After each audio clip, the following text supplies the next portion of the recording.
কে মোটা হয়েছে? এটাতে কি হয়েছে?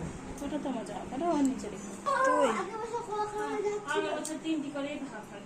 এ সৌরভকে খেতে দিয়ে দেবো? রেডি হোক, নিতে যাবো। চলো বাড়িতে খেতে পারতাম না। হ্যাঁ, আমি ওই জন্যই বলছি, কারণ হাফ লুচি। তা চলো এখন যাচ্ছি মন্দিরে বাটা দিতে, মন্দির থেকে ঘুরে এসে আবার তোমাদের সঙ্গে কথা হচ্ছে। তা চলো এখন যাওয়া যাক।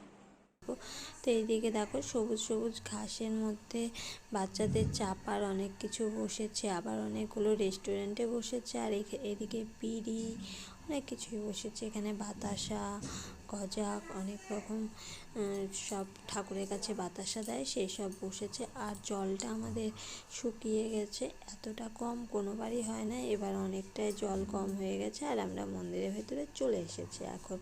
আর প্রতিমা এখনই নিয়ে আসলো, নিয়ে আসার পরে সাজানো গোছানো চলছে।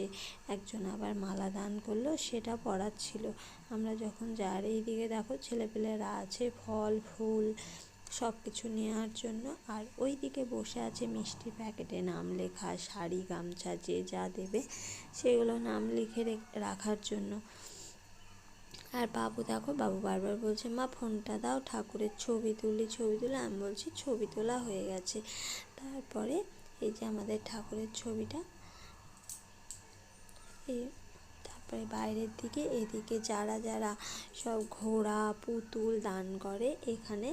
আর আলপনাগুলো দেখো সুন্দরভাবে দেওয়া হয়েছে, আর পরপর সব ঢাকিগুলো বসে আছে। পুজো শুরু হলেই ঢাকিদের প্রয়োজন হবে, তাই এখন একটু রেস্ট নিচ্ছে ওরা। আমরাও বাইরে বেরিয়ে পড়লাম, বাইরে বেরিয়ে একটু দাঁড়িয়ে আছি। তারপরে মেলার ভেতরে যাব।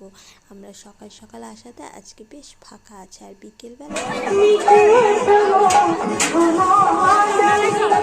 তাই ভাবছি যে এখনই মেলাটা ঘুরে আসবে। আর এইখানে দেখো গরমের দিনে হাত পাখা বিক্রি করছে, তালের পাতার যে পাখাগুলো হয় সেগুলোই বিক্রি করছে। আর এদিকে সব মাটির পুতুল, মাছ, খড়, সব রকম মাটির জিনিস বিক্রি হচ্ছে।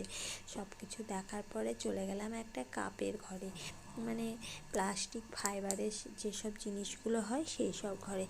সেখানে গিয়েও একটু দেখলাম, একটা থালা পছন্দ হলো, সেটা জিজ্ঞাসা করা হলো যে 1 পিস দেবে কিনা। তা বললো যে না 1 পিস দেবো না।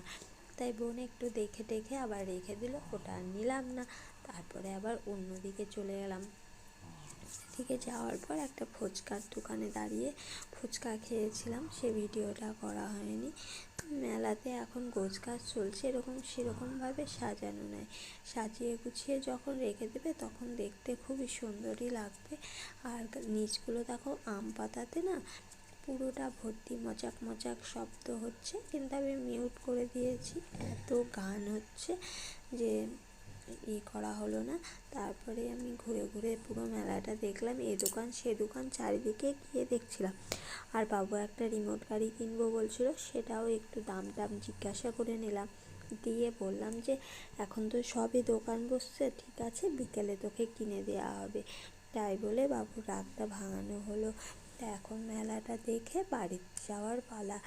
তো এই যে পুরো মেলাটা তোমরাও দেখে নাও আমার সাথে আরেকবার। মেলা টেলা দেখে বাড়ি থেকে যাচ্ছি, তখন আবার আইসক্রিম কেনা হলো। এখানে আইসক্রিম বিক্রি করছিল, তাই বাবু আর বাবুর মামা দুজনে দুটো আইসক্রিম নিয়ে চলে আসলাম। এখন বাটা টাটা দিয়ে চলে আসলাম, আর এখন ফ্রেশ ট্রেশ হয়ে খাওয়া দাওয়া করব।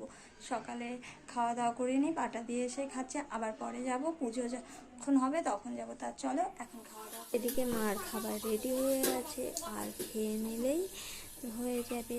আমরা ফ্রেশ ট্রেশ হয়ে আসতে না আসতে মার হয়ে যাবে। মা লুচি ভাজবে, লুচি ভেজে দিয়ে দেবে। ওদিকে অনেক লুচি ভাজা হয়ে গেছে, আর মার লুচি ভাজা হতে হতে আমাদের জন্য খাবার রেডিও করে ফেলেছে। মা ডাকছিল যে এসে খেয়ে যা।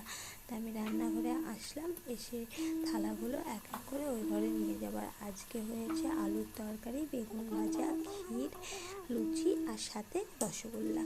তো এটাই বেশ ভালো পুজোর দিনের নিরামিষ। তা চলো এখন খাওয়া দাওয়াগুলো করে নিই, আর খাওয়া দাওয়া করে একটু রেস্ট নিয়ে আবার যাবো মন্দিরে। তা আবার তোমাদের সঙ্গে দেখা হবে নেক্সট পার্টে। তা আশা করি আজকের ভিডিওটা দেখতে তোমাদের ভালো লেগেছে। ভালো লেগে থাকলে লাইক কমেন্ট শেয়ার করে দিও। আজকের জন্য টাটা, বাই বাই।